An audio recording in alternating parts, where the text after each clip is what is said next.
এইবার সফরে মদিনা শরীফ একটা জায়গা আছে, ভারত উপমহাদেশের আলেমরা ওই এলাকাটায় বসেন, যার জন্য একে অপরকে পেয়ে যান। এক আলেম দেখলাম ঘুরতেছেন, ওই চতুর্দিকে তাকান যে কারে পাওয়া যায়, কাউকে না কাউকে পাওয়াই যায়। একদিন মুফতি মনসুরুল হক সাহেবকে আমাদের হযরত খুঁজবেন, মক্কা শরীফ থেকে ভাবলেন সাক্ষাৎ করবেন মদিনা শরীফে। হযরত বললেন যে ভাই, আমি বললাম হযরত এইদিকে দেখি। হঠাৎ পেয়ে গেছেন। পাওয়ার পরে একটা গোপন কথা জানলাম, আপনারাও জেনে রাখেন। পাওয়ার পরে হযরত বললেন কি মুফতি মনসুরুল হক সাহেবকে, যে করাচির হযরত বলছেন কেউ যদি রাস্তা হারায় ফেলে বা কোনো কিছু খুঁজতে থাকে, যদি না পায়, সে যদি 7 বার পড়ে ইহদিনাস সিরাতাল মুস্তাকিম, আল্লাহ তাকে সেই জিনিস মিলিয়ে দেন, সে হারানো রাস্তা সে পেয়ে যায়।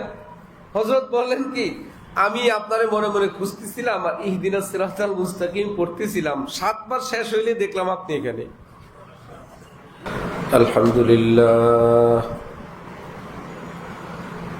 আলহামদুলিল্লাহি ওয়া কাফা ওয়া সালামুন আলা ইবাদিহিল্লাযীনা ইসতাফা, আম্মা বা'দ। ফাআউযু বিল্লাহি মিনাশ শাইতানির রাজীম। বিসমিল্লাহির রহমানির রহিম। ফাসআলু আহলায যিকরি ইন কুনতুম লা তা'লামুন। সাদাকাল্লাহু মাওলানাল আযীম।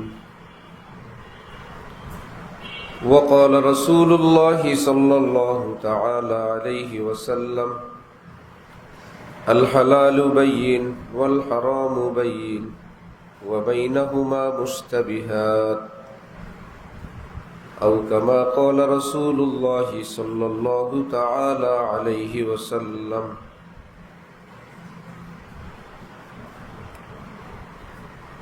মুআজ্জাজ হাজিরিন, আমি আল্লাহ পাক রব্বুল আলামিনের পবিত্র কালামের এক অংশ বিশেষ তেলাওয়াত করলাম এবং হযরত রাসূল করিম সাল্লাল্লাহু আলাইহি ওয়াসাল্লামের একখানা হাদিস শরীফ পাঠ করলাম। আল্লাহ পাক কোরআন শরীফ এবং হাদিস শরীফের কামিল হেদায়েত আমাদের সকলকে দান করেন। দ্বীনের সহি বুঝ আমাদের সকলকে নসিব ফরমান। আমাদের জীবনের সমস্ত গুনাহ আল্লাহ পাক নিজ দয়ায় ক্ষমা করে দেন। আমাদের মা বাবা, আপনজন, প্রিয়জন সকলকে, সকল মুসলমানকে মাফ করে দেন।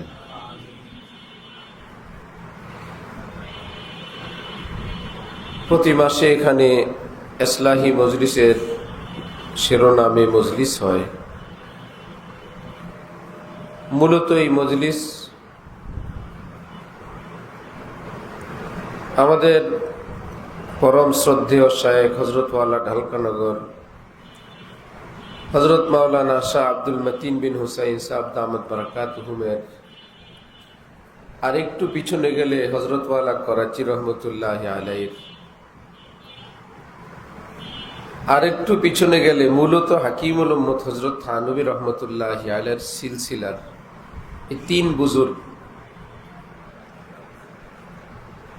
ওনাদের তালিম, শিক্ষা দীক্ষা, ওনাদের দ্বীনি ব্যাখ্যা বিশ্লেষণ, ওনাদের বাতলানো পথে দ্বীনের উপর চলার আলোচনা এখানে হয়।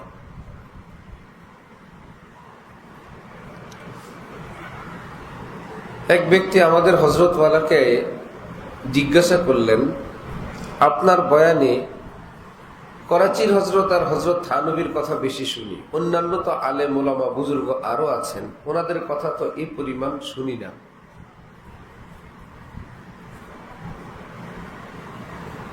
হযরত বললেন যে ভাই, যে যেই ঘাট থেকে পান করে সে তো সেই ঘাটের নাম বলবে।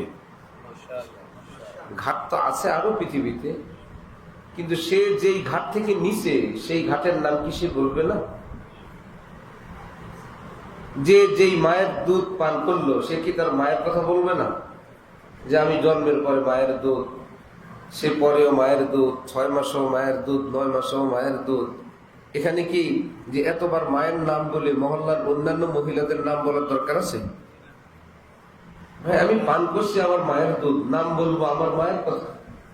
কেউ যদি আরেক মায়ের দুধ পান করো, তুমি তোমার মায়ের কথা বলো। আমি পড়ছি আমার এক ওস্তাদের কাছে, আমি তো ওস্তাদের কথাই বলবো। তুমি যদি আরেক ওস্তাদের কাছে পড়ো, তুমি তোমার ওস্তাদের কথা বলো। এখানে কোনো গ্রুপিং নাই, এখানে কাউকে ছোট করা বড় করার কোনো ব্যাপার নাই। কিন্তু ভাগ্যক্রমে কারো মা যদি রাবেয়া বসরিয়া হয়ে যান, ভাগ্যক্রমে কারো মা যদি হযরত খাদিজা হয়ে যান, সব সন্তানের কাছেই তার মা মা। কিন্তু খাদিজা রাদিয়াল্লাহু তাআলা আনহা শুধু মা না, তিনি একজন শ্রেষ্ঠ নারী। সকলের কাছে সকলের উস্তাদ, সকলের পীর মাশায়েখ যারা অত্যন্ত শ্রদ্ধার পাত্র, অন্য কেউ তাকে ছোটখাটো করার চেষ্টা করা এটা অন্যায়। তার কাছে তিনিই সেরা। কিন্তু হাকিমুল উম্মত তো হাকিমুল উম্মত। হযরত থানবী তো হযরত থানবী, হযরত ওয়ালা করাচি তো হযরত ওয়ালা করাচি।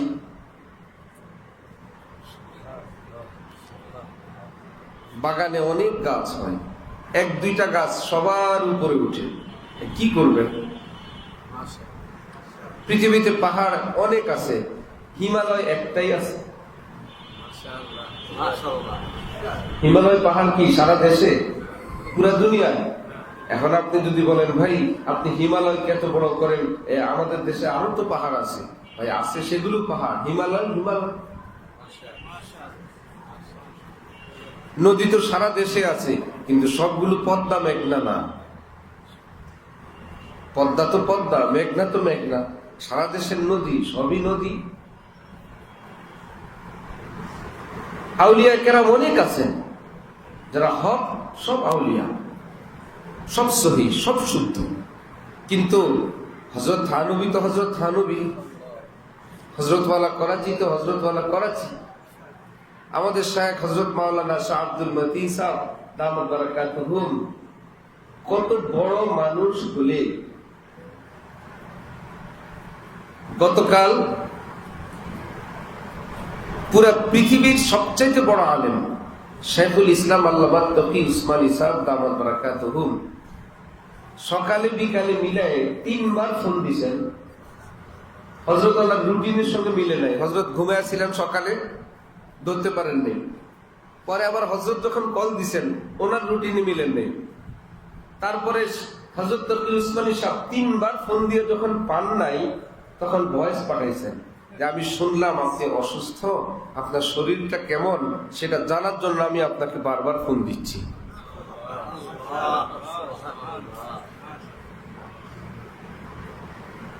আমি আপনার জন্য দোয়া করি, আপনি আমাকে মহব্বত করেন, ভালোবাসেন, এটা আমার জন্য ভাগ্যের ব্যাপার।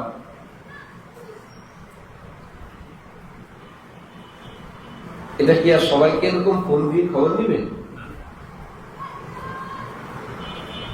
সারা দুনিয়ায় আলেম তো অনেক আছেন, সব কি শাইখুল ইসলাম তকি উসমানী হয়? এজন্য 2টা নীতি। একটা হলো সকলের মা বাবা সকলের কাছে শ্রেষ্ঠ, সেখানে কেউ ডিস্টার্ব করবে না।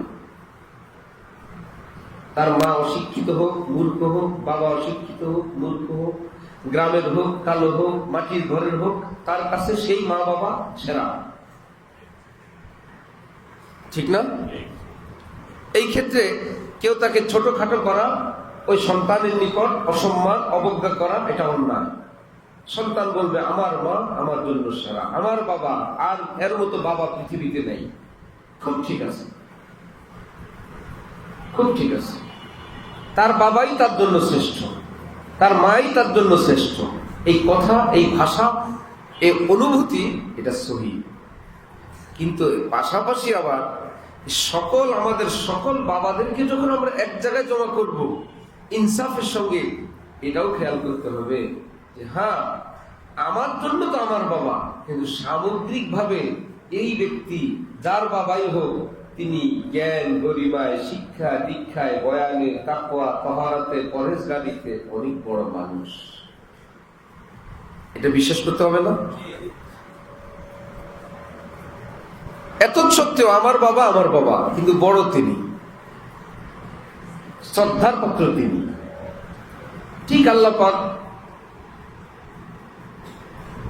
আমাদের শেখ হযরত মাওলানা শাহ আব্দুল মতিন সাহেব দামাত বারাকাতুহুম, যার ব্যাপারে নিজের শায়েখ হযরত ওয়ালা করাচি নিজের পেডে লিখছেন, স্বপ্ন তো পিছনের গল্প, যে আমি আমার মুরিদ খলিফা বাংলাদেশের আলেম মাওলানা আব্দুল মতিনকে হাকিমুল উম্মত মুজাদ্দিদ মিল্লাত মাওলানা আশরাফ আলী থানভীর কুরসির উপরে আমি বসায় দিলাম।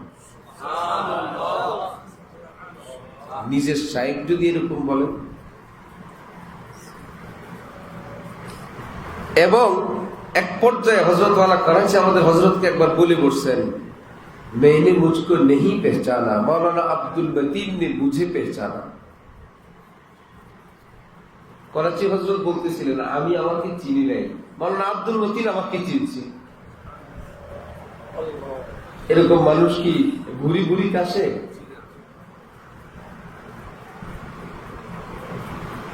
আমাদের হযরত তার উস্তাদ মৌলানা হেদায়েতুল্লাহ সাহেব রহমতুল্লাহ আলাইহি, যিনি এশিয়ার শ্রেষ্ঠ মুহাদ্দিস ছিলেন, যাকে বলা হয়তো মাদার জাত বলি, মায়ের গর্ভ থেকে যিনি ওলি আল্লাহ হয়ে আসছেন, এবং তার ছাত্ররা, সন্তানরা, ফ্যামিলির লোকেরা, বন্ধু বান্ধবরা সকলের কাছে প্রসিদ্ধ। কবিরা তো না, ওনার জীবনে একটা সগীরা গুনাহ হয়নি। শুনছেন খবর? কবিরা তো না, মুহাদ্দিস সাহেবের জীবনে একটা সগীরা গুনাহ নাই।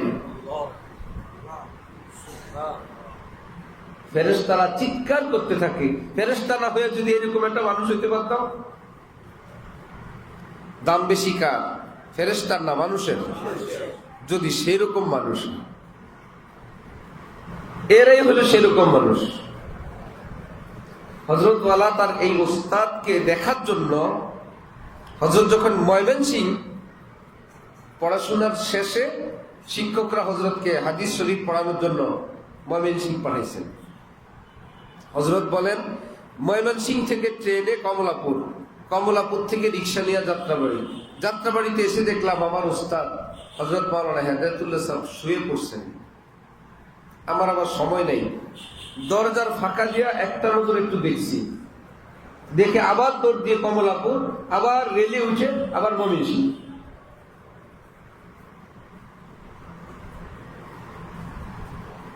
এরকম উস্তাদের ভক্ত ছাত্র এরকম পাওয়া যায়?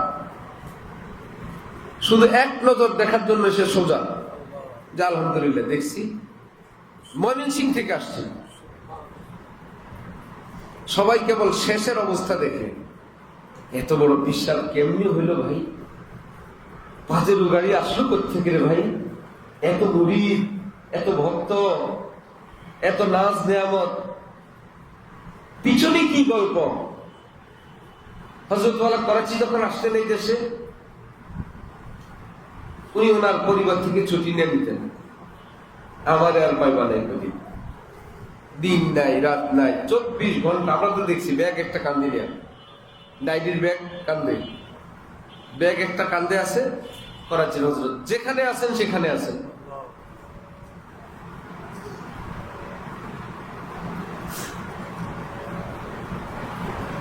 অনেক কষ্ট, অনেক কোরবানি জীবনে। কিছু লোক যা উপার্জন করে তাই খায়, কিছু লোক কিছু ইনভেস্ট করে, একটু জায়গা রাখে, একটু সহি শুদ্ধ জায়গা একটু কিছু করে রাখে। 10-20 বছর পর দুইজনের মধ্যে আকাশ পাতাল বেশ কম। একজন দেখে জিরু, আর একজনের সামান্য সামান্য বিন্দুকে আল্লাহ পাক সিন্ধু বানায় রাখছেন, আল্লাহ পাক সেটাকে বড় বানায় রাখছেন। এখন চিৎকার করলে তো হবে না, সবাই মতন করো নাই, এখন চিৎকার করলে তো হবে না। ওনার জীবনের ক্ষুদ্রতি ভাবে ইনভেস্ট, এত বড় বড়, যেমন উস্তাদ পাইছেন সেরা সেরা, ক্লাসের সেরা ছাত্র যিনি 1 নাম্বার, সেই ছাত্র যদি বলে এই জামাতের পড়াটা আমার পছন্দ হয় নাই, এই ক্লাসটা আমার আবার পড়া দরকার, নিচের ছাত্র যারা তারা উপরের ক্লাসে উঠে গেছে, সবাই উপরের ক্লাসে উঠে গেছে, পাস করছে। যে 1 নাম্বার সে কি শুধু পাস করছে না বেশি নাম্বার পাইছে? সে বেশি নাম্বার পাওয়া হযরত বলেন আমার পড়াটা আমার কাছে পছন্দ হয়নি, যে জামাতের পড়াটা যদিও আমি 1 নাম্বার, কিন্তু আমার মনোভূত হয় নাই, এই ক্লাসের পড়াটা আমি আবার পড়ব আরেক বছর। আবার পড়লেন আরেক বছর। যার পড়ালেখার তৃষ্ণা দেখে, আগ্রহ দেখে উস্তাদরা, বরিশাল বিভাগের শ্রেষ্ঠ মাদ্রাসা জামিয়া মাহমুদিয়া বরিশাল, উস্তাদরা বড় বড়রা গোপনে কয়েকজন বললেন তোমার খোরাক এখানে নাই, তুমি যে পড়বা, তোমার জন্য যে কিতাবাদি দরকার, যেই মানের উস্তাদ দরকার, এইরকম উস্তাদ এইরকম কিতাব এখানে নাই, তুমি লালবাগ যাও, লালবাগ যাও। উনি কি বড় হয়ে গেছেন হঠাৎ করে, না ছোটবেলা থেকেই? কুদরতে এলাহি, আল্লাহ পাক যাকে দিবেন আমরা জানি না, তিনি তো জানেন যে তাকে দিয়ে আমার কাজ আছে, সেই রকম মাদ্রাসায় পাঠাবেন, সেই রকম উস্তাদ দিবেন, ওই রকম পরিবেশ বানাবেন। লালবাগে তিনি পড়েন, এক ছাত্র ভীষণ সুন্দর, সবাই কেবল গল্প করে আড্ডাবাজি করে দোস্ত বানাইতে চায়, বড় লোকের ছেলে। সে ভাবছে আমি এগুলো করলে তো পড়াশোনা করা যাবে না, হযরতের নাম নিয়ে বলে আব্দুল মতিন ভাইয়ের কাছে আমি সিট নিই। হযরতের পাশেই সিট নিছেন, 3 বছর সিট এক পাশে ঘুমাইছে। হযরত বলেন এই 3 বছরে আমাদের 2 জনের একটা কথাও হয় নাই।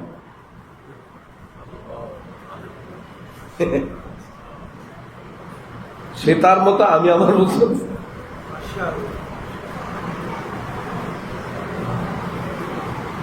একটা কথা হয় নাই। গল্পটা বলা সহজ, হ্যাঁ, গল্পটা বলা খুবই সহজ, বাস্তবতা কতটা কঠিন, অনেক কঠিন।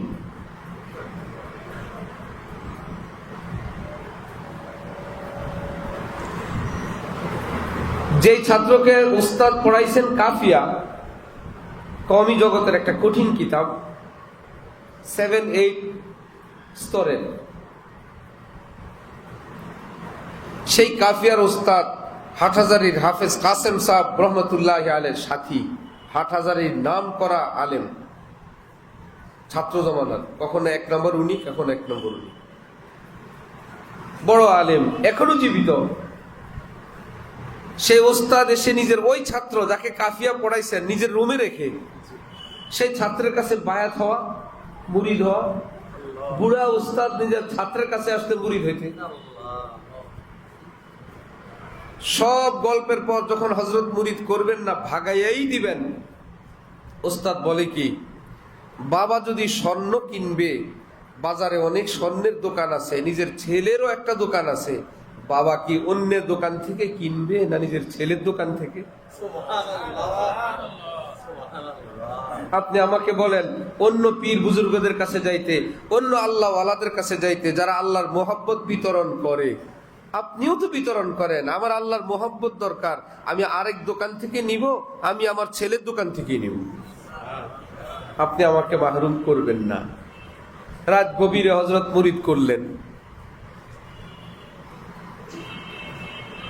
মুরিদ করার পর এবার ওস্তাদ যদি মুরিদ হইছি সদায় নেওয়ার জন্য, আল্লাহর মোহাব্বত নেওয়ার জন্য, আমি তো ওস্তাদি। যে ওস্তাদ হয় না, সারা জীবন কেন জানি ছাত্রের প্রতি তার একটা আবদার, একটা দাবি থাকে। ছাত্র যত বড়ই হোক, তারে আপনি বলতে আমি পারি না, আমার অনেক কষ্ট হয়। তুমি যে একটা ভাব আসে, সেই তুমি এটা চাই না। ছাত্র জমানার এখনো আমাদের কাছে পড়ছে বিভিন্ন মাদ্রাসায় বড় হুজুর, নাজেম সাহেব, খতিব সাহেব, আর তুমি এটা যায় না। মনে হচ্ছিল স্বাভাবিক ব্যাপার। সে বড় শ্বশুর হয়ে গেছে, কেউ নানা হয়ে গেছে, বিয়ে করছে, বড় মেয়ে মেয়ে বিয়ে দিয়েছে, নানা হয়ে গেছে, ছাত্র আমাদের। কিন্তু তুমি থেকে ওর ছুটি নেই। আর আমরা এক জামাতে পড়ছি 2 জন হেফজোখানা থেকে, বেশ কয়েকজন ছিলাম, একদম হেফজো থেকে নিয়ে দাওরা পর্যন্ত। বেশ আমরা 3 জন 4 জন এরকম।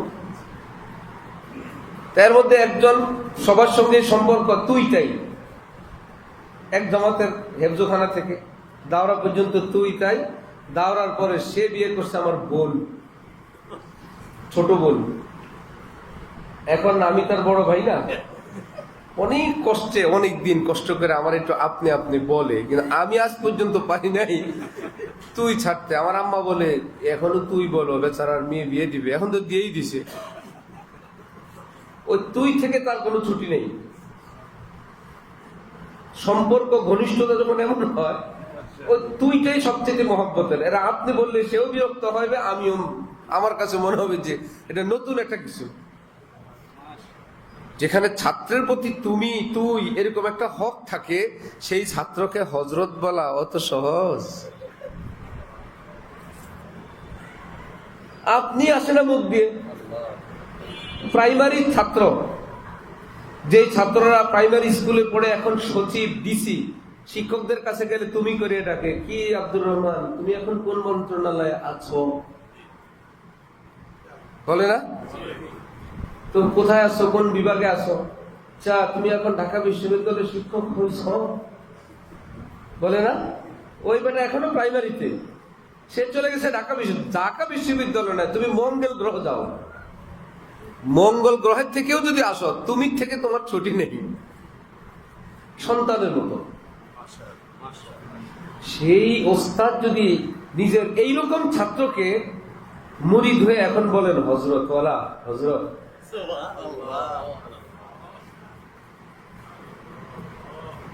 আজ মোহাব্বত শাহ বান্দা মিশাওয়াত। মোহাব্বতে যখন কেউ পড়ে, বাদশাহ গোলাম হয়ে যায়। আজ মোহাব্বত শের মোশে মিশাওয়াত, মোহাব্বতে সিংহ সিংহ ইঁদুর হয়ে যায়, ছোট্ট হয়ে যায়, বড় কেউ বড় থাকে না। সন্তানের সামনে মা বাবা যার যত পাওয়ার আছে, ছোট ছোট বাবুদের সামনে কোনো বিল আছে? কোনো বিল নেই। আমাদের এক আত্মীয় ছোট্ট এক বাবু, আমার বাচ্চাদের খালাতো ভাই, পিচ্ছি, 3-3.5 বছর বা 4 বছর। তো নানা নানির কাছে থাকে, ভীষণ আদর করে, বালতি নিয়ে দুষ্টামি করে। তো নানি বলছে ভাঙবে, বালতিটা ভাঙবে, এর মধ্যে মাথা থেকে পড়ে বালতিটা ভাঙছে। নানি বলছে ইন্না লিল্লাহ। 4 বছর ওই পিচ্ছি নানির কি বলে, চুপ, কারো কাছে বলবি না, আমি টাকা দিয়ে দিব।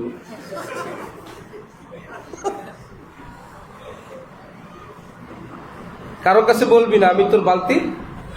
4 বছর মানুষ নানিরে টাকা দিয়ে দিবে। একটু পরে টের পাইছে, এ মনে হয় নানার কাছে গিয়ে কি জানি বলছে, এরা ফিস ফিস করে, এই তুই নানা ভাইয়ের কাছে বলছো বালতির দাম কত? 200। মাত্র 200? ঠিক আছে আমি দিয়ে দিব, আর কারো কাছে বলবি না। আর কারো বলতে মায়ের ভয়।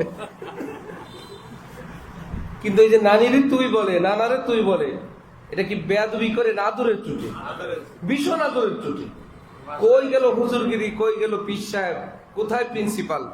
আজ মোহাব্বত শাহ বান্দা মিশাওয়াত, আদরের সামনে, মোহাব্বতের সামনে বড় বড় থাকে না, ছোট হয়ে যায়।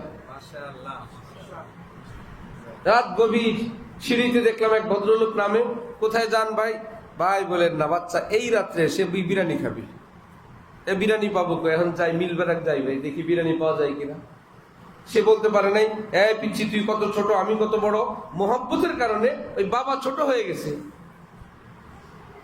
বাচ্চা বড় হয়ে গেছে, বাচ্চার আদেশ মানতেই হবে। এখন ওই উস্তাদ আল্লাহর মোহাব্বতের সামনে এখন উস্তাদ ছোট হয়ে বলতেছেন হযরত ওয়ালা, হযরত ওয়ালা, হযরত ওয়ালা, হযরত ওয়ালা। एक से मरते नहीं हम, मरते हैं 2-4 से, नाज से, अंदाज से, रफ्तार से, गुफ्तार से। এক গুণে মরি না ভাই, বহু গুণে গুণান্বিত যিনি। কোন এক বিষয়ে আলেম ওলামাদের এক বৈঠকে আরবি গ্রামারের, ফার্সি গ্রামারের এক কথা নিয়ে আলেম ওলামারা বসছেন। মোটামুটি সবাই একটা সিদ্ধান্ত, এটাই। আমাদের হযরত আল্লাহ বললেন না, এটা ভুল। বলতে বলতে বলতে বলতে এক পর্যায়ে এসে সবাই একমত, উনি ভিন্ন মত। এক মুরব্বীর উনি ধমক দিলেন হযরত আল্লাহ, যে আপনি ওইটাকে বুঝতে পারেন না। একটু পরে ওই হুজুর চুপ। চুপের পরে এখন কান্দেন, কান্না করে এখন বলতেছেন যে ভাই হুজুর, আমাদের হযরতকে বলছেন, আপনি যেটা বলছেন এটাই সঠিক। একজন আসা শুরু হইল, এবার ধীরে ধীরে দল ভাঙ্গা শুরু হইল, ধীরে ধীরে আসছেন। কান্না করেন কেন? কান্না করি, আমি যে এই ভুলটা এত বছর পড়াইলাম, আমার ছাত্ররা তো আরো পড়াইছি, আমার এই ভুল চর্চা কত দূরে চলে গেছে, আমি সেটাকে উঠে আনবো কেমনি? আমি তো ভুল পড়াই দিছি, তারা তো ভুল নিয়ে চলে গেছে। আল্লাহু আকবার। তাহলে সকল আলেম, সকল হক্কানি পীর বুজুর্গরা, হক্কানি পীর বুজুর্গ সকলেই শ্রদ্ধার পাত্র, মনে থাকবে ইনশাআল্লাহ।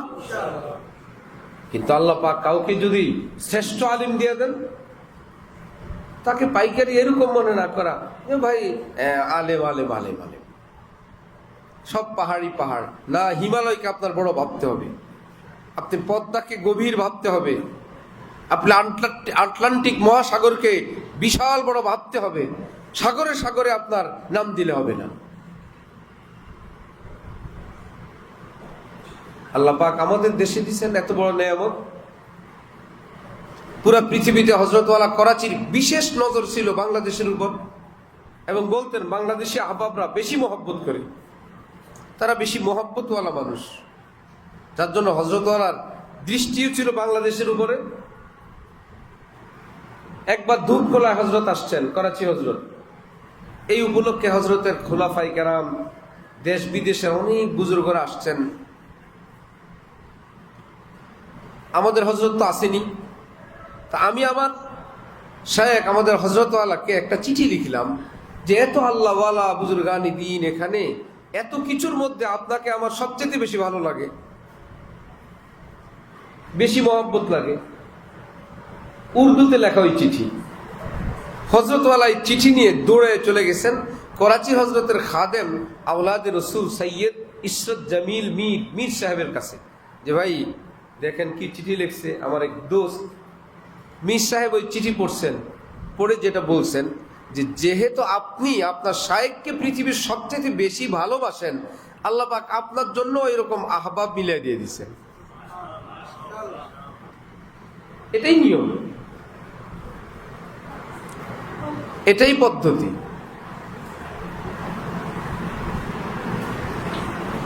অনেককে এরকম পেরেশান হইতে শুনি যে ভাই ওনার সঙ্গে তো লোক চলে কেন? ওগুলো তো ঠিক না। উদ্দেশ্য ওনার সঙ্গে এমন লোক থাকে না, উনিও সহি, কিন্তু এই উসুলটা ওনার জানা নাই যে উনি জীবনে কোনো হক্কানি পীরের পিছে পিছে ঘুরেন নাই, যার জন্য ওনার পিছনে কেউ ঘুরে না। আর ওই হযরত মাওলানা আব্দুল মতিন সাহেব নিজের শাইখের পিছনে পিছনে ঘুরছিলেন, এই জন্য ওনার পিছনে পিছনে লোক ঘুরে। এটা তো ওনার ব্যাপার না ভাই। এইবার সফরে মদিনা শরীফ একটা জায়গা আছে, ভারত উপমহাদেশের আলেমরা ওই এলাকাটায় বসেন, যার জন্য একে অপরকে পেয়ে যান। এক আলেম দেখলাম ঘুরতেছেন, ওই চতুর্দিকে তাকান যে কারে পাওয়া যায়, কাউকে না কাউকে পাওয়াই যায়। একদিন মুফতি মনসুরুল হক সাহেবকে আমাদের হযরত খুঁজবেন, মক্কা শরীফ থেকে ভাবলেন সাক্ষাৎ করবেন। মদিনা শরীফে হযরত বললেন যে ভাই, আমি বললাম হযরত এইদিকে দেখি। হঠাৎ পেয়ে গেছেন। পাওয়ার পরে একটা গোপন কথা জানলাম, আপনারাও জেনে রাখেন। পাওয়ার পরে হযরত বললেন কি মুফতি মনসুরুল হক সাহেবকে, যে করাচির হযরত বলছেন কেউ যদি রাস্তা হারায় ফেলে বা কোনো কিছু খুঁজতে থাকে, যদি না পায়, সে যদি 7 বার পড়ে ইহদিনাস সিরাতাল মুস্তাকিম, আল্লাহ তাকে সেই জিনিস মিলিয়ে দেন, সে হারানো রাস্তা সে পেয়ে যায়। হযরত বললেন কি, আমি আপনারে মনে মনে খুঁজতেছিলাম আর ইহদিনাস সিরাতাল মুস্তাকিম পড়তেছিলাম, 7 বার শেষ হইলে দেখলাম আপনি এখানে। মনে থাকবে ইনশাআল্লাহ? আচ্ছা, হযরত আমাদের হযরত বললেন যে ভাই ওখানে গেলে লোকজন ভিড় হয়ে যায়, মুসাফা করতে আসে বাংলাদেশ, ভারত, পাকিস্তানের লোকেরা, অনেক একটা আবদার নিয়ে বিদেশের বাড়িতে আমাদের হুজুর পরিচিত, এত করে ওই দেশের এরকম মজমা বানানো নিষেধ, একটা পেরেশানি, বা নীরবে একটু দোয়া দুরুদ জিকির করবে, দুরুদ পড়বে, এতেও ডিস্টার্ব। হযরত আল্লাহ বললেন কি, আজকে আমরা অমুক এক জায়গায়, একটা আনকমন একটা জায়গায় গিয়ে বসি। আমাকে বললেন এই দিক বসো, এখানে কেউ নেই, বাঙালিরা পাকিস্তানিরা সব ওই দিকে, আমরা এখানে। একটু পরে দেখি গোল হয়ে কোত্থেকে এসে ঘুরে গেছে সব। এটা ঠেকাবেন কিভাবে? এটা কি উনি চাইছিলেন যে আমার কাছে লোকেরা আসুক? কাসেম নানুতুবি চাইছিলেন পৃথিবীর কেউ আমাকে না চিনুক, যার জন্য লুঙ্গি একটা পরতেন, একটা গায়ে দিতেন, লুঙ্গি একটা পরনে, একটা কোথায়, এই লোকেরা কেউ হুজুর বলবে? হুজুর তো হুজুরের মতন, লুঙ্গি গায়ে লোক আবার কিসের হুজুর? কুলিমুলি হবে। নিজেকে এতটা ঢাকতে চাইছেন, গোপন রাখতে চাইছেন, আমার যেন কেউ না চিনে। কিন্তু কাসেম নানুতুবি কি গোপন রয়েছেন না? দুনিয়া ছড়ায় গেছে। উনি চাইছিলেন গোপন হইতে। শামসুদ্দিন তাবরিজি চাউলের আড়তে গিয়া চাউলের বস্তার উপর বসে রয়েছেন, কেউ যাতে না বুঝতে পারে। চাউলের বস্তার উপরে কোনো পিসাব বুজুর্গ থাকে? জালালউদ্দিন রুমি খুঁজতে বের হয়েছে, আমার শামসুদ্দিন তাবরিজি কই? তখনও দুইজনের খাতির এবং পদ পরিচয় হয় নাই।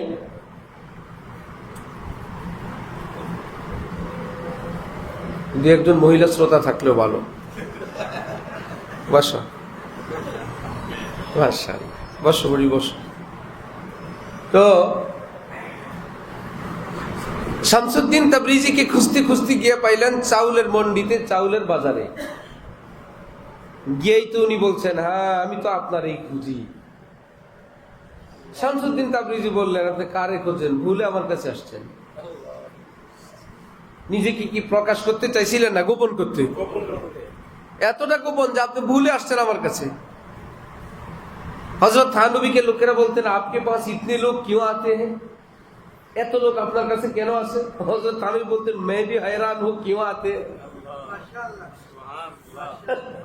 আর তো প্রশ্ন তোমার না শুধু, প্রশ্ন তো আমারও, আমিও তো টেনশন করি, কিউ আতে হে ভাই, मैं भी हैरान हूं। আমি তো টেনশন করি, আমি তো ভাই সাধারণ জীবন যাপন করি, আমার কাছে কেন আসে? এটা ঠেকাবেন কি দিয়ে? কতজনে দালাল লাগায়, কতজনে কাউকে যাইতে দেয় না, আর একজনকে কাছে টানার কত পদ্ধতি করে। ওই বেটা দস্তরখানে খায়াটা চম্পট, আজও গেছে কাইলো গেছে, আসেই না। লোকমা খাওয়ায় দেয়, আদর করে, একটু মজমা বানাবে, হয় না। কর্মচারী রাখছে, দালাল রাখছে, তাও হয় না। আর ফজলুর রহমান গাজ মুরাদাবাদী ধমক দেয়, একটু উসিলা পাইলে হয়েছে, সন্ধ্যার পরে আসছে, এত রাত্রে তুমি আসছো, একটু ঘুমাইতে যাবো, আল্লাহ বিল্লাহ করবো।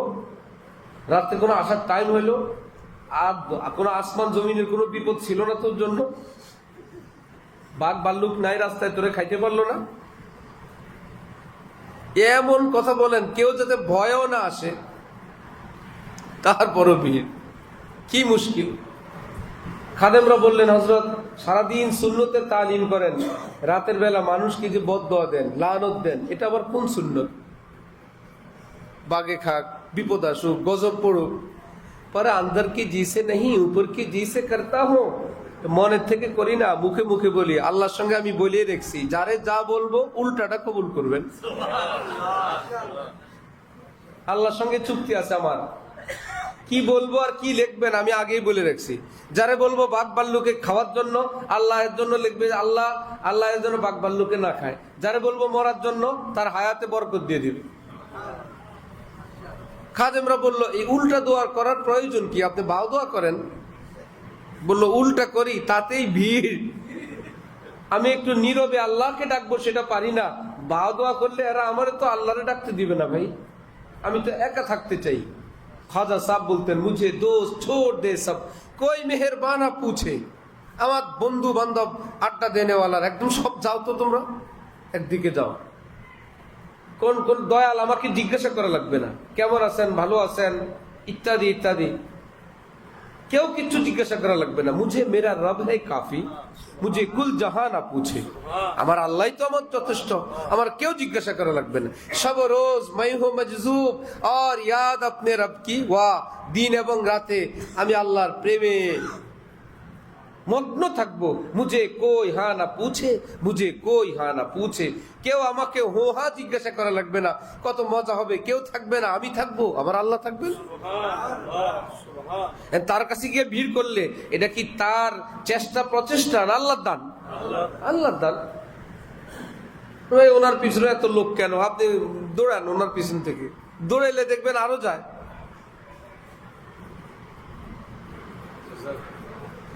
আল্লাহু আকবার। তিন বুজুর্গের আলোচনা দিয়েই তো আজকে আমাদের মজলিস না? হাকিমুল উম্মত হযরত থানবী, উনি চাইতেন ভারতের একটা অংশ ভেঙ্গে পাকিস্তান হোক। অন্যান্য বুজুর্গদের বিশাল জমাত, হক্কানি সহি বুজুর্গ, ওনারা চাইতেন ভারতটা না ভাঙুক। আলেমদের রাজনৈতিক সিদ্ধান্ত, এটা তো আর কোরআন হাদিসের কোনো ব্যাপার না, আলেমদের রাজনৈতিক চয়েস। হযরত থানবী চাইতেন মুসলমানদের জন্য একটা আলাদা রাষ্ট্র হোক, স্বাধীনভাবে আমরা আল্লাহ বিল্লাহ করব। অনেকে বলতেন না, আমরা বড় দেশের অংশ থাকি, আমরা আলাদা হব না। দুই গ্রুপের মধ্যে কি একটা বিরোধ, ইখতিলাফ চরম।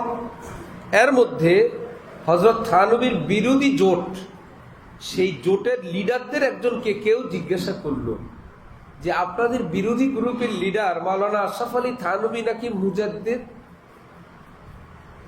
নবীর পরে নবী আসবে না, কিয়ামত পর্যন্ত 100 বছরে একজন করে মুজাদ্দিদ আসবেন, সে 100 বছরের একজন নাকি মাওলানা আশরাফ আলী থানবী, আপনারা যার বিরুদ্ধে আছেন উনি নাকি মুজাদ্দিদ। সেই বুজুর্গ হযরত মাদানী, হযরত খলিল আহমদ সাহারানপুরি, दोनों कौल काछाकाछि, बोललेन इसमें क्या शक है, हजरत इस जमाने के मुजद्दिद है। এতে তো কোনো সন্দেহ নাই, তিনি এই 100 বছরের মুজাদ্দিদ আশরাফ আলী থানবী। আমরা তো একটা রাজনৈতিক বিষয় নিয়ে ওনার সঙ্গে বিরোধিতা করি, দ্বীনি বিষয় তো তিনি আমাদের মুরব্বী।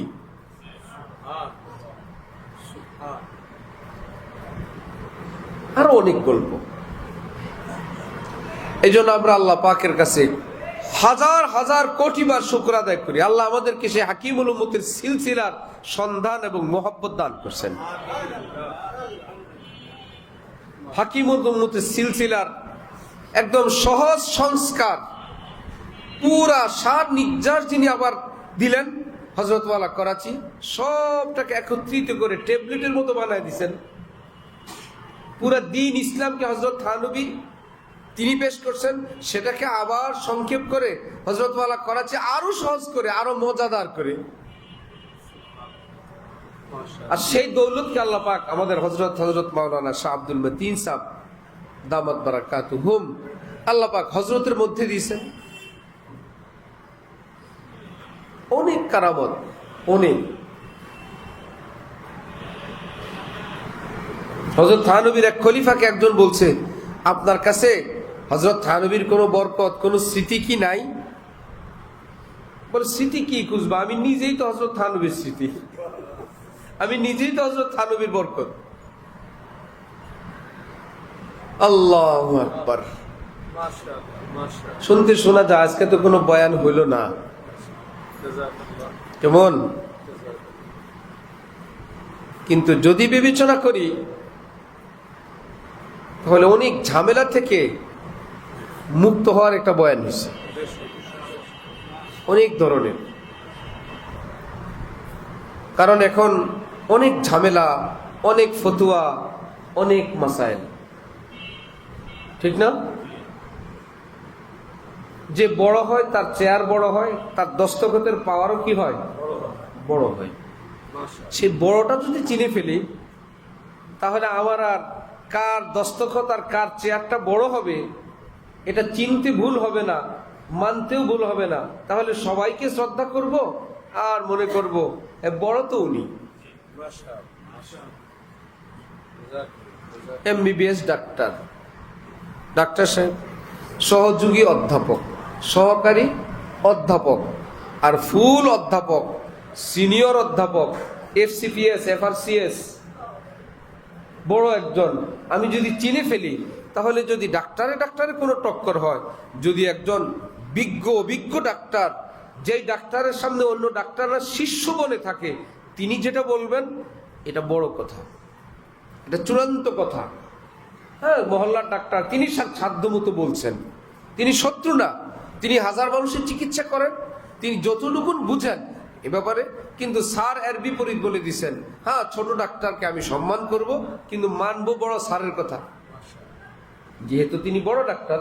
ঠিক আলেমরা সবাই নিজ নিজ জায়গায় দ্বীনের খেদমত করেন, তাদের এই খেদমতের ঋণ মুসলিম জাতি কখনো পরিশোধ করতে পারবে না। যিনি মসজিদ পরিষ্কার করেন, যিনি আজান দেন, যিনি ইমামতি করেন, যিনি দ্বীনের কথা মানুষকে বলেন, সবাই দ্বীনের কথা বলেন, কিন্তু এই বলে সবাই কিন্তু একদম সিনিয়র ডাক্তার না। এটা যেমন সবাই সিনিয়র ওই রকম মানের আলেম না, এটাও ঠিক।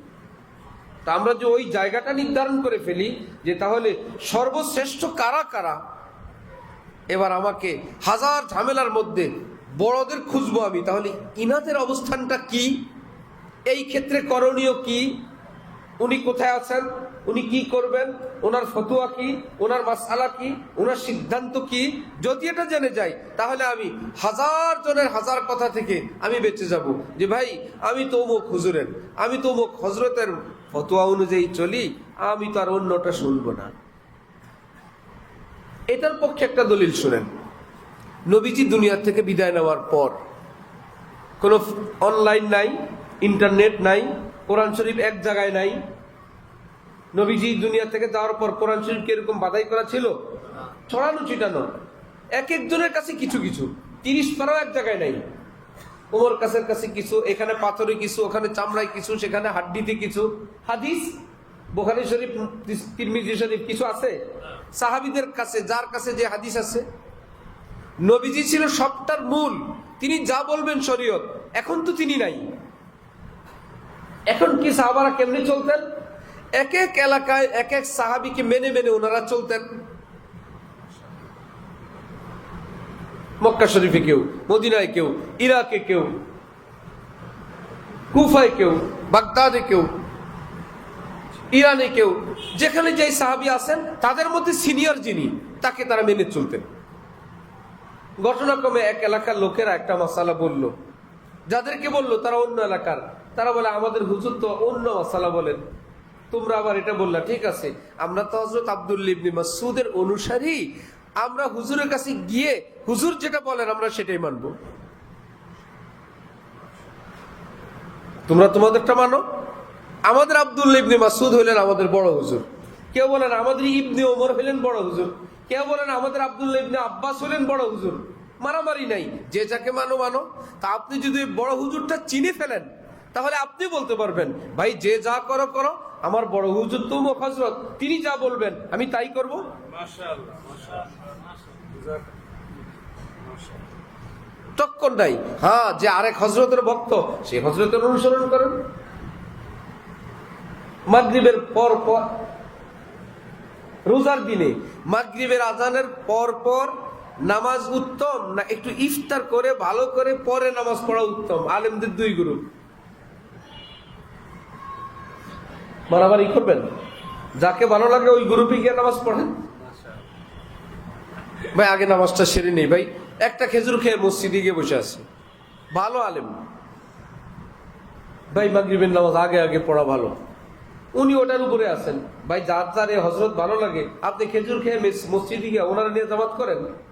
আমরা দ্বিতীয় পার্টির, আমরা একটু ভালো করে টাইট মতো খেয়ে, মুরব্বীরা পান টান খেয়ে 20-30 মিনিট পরে আমরা নামাজে আসতেছি, আমরা সেই হুজুরের লোক। ঠিক আছে না? কেউ একদম সাধারণ জীবন যাপন পছন্দ করেন, খুব সাধারণ, সাধারণ জামা কাপড় পরো, সাধারণ রুটি চাটনি খাও, ঘর বাড়ির দুর্দশা, বাচ্চাদের করুণ অবস্থা, ইত্যাদি। আপনার যদি এরকম ভালো লাগে, এরকম একজন হজরত ধরেন, আপনি এরকম হয়ে যান। আর যদি বলেন যে না ভাই আমার তো ভালো থাকতে চাই, তো এরকম আরেকজন বুজুর্গ ধরেন যিনি আল্লাহওয়ালা, এটাও ঠিক, আবার দুনিয়ার সেটা বাচ্চার মতন চলাফেরা করেন, বললে হ্যাঁ আমার ওনাকে ভালো লাগে, আপনি ওনার মতন চলেন, কোনো মারামারি কাটাকাটি নেই, যাকে যার ভালো লাগে। কিন্তু আপনাকে স্থির করতে হবে আপনি কার। কিছু এখানের, কিছু ওখানের, কিছু ওখানের, বিপদে পড়ে যাবেন।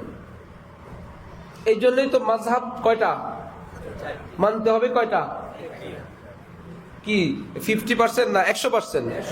যদি বলে আমি হানাফি কিন্তু অমুক ক্ষেত্রে শাফি, পারমিশন নেই।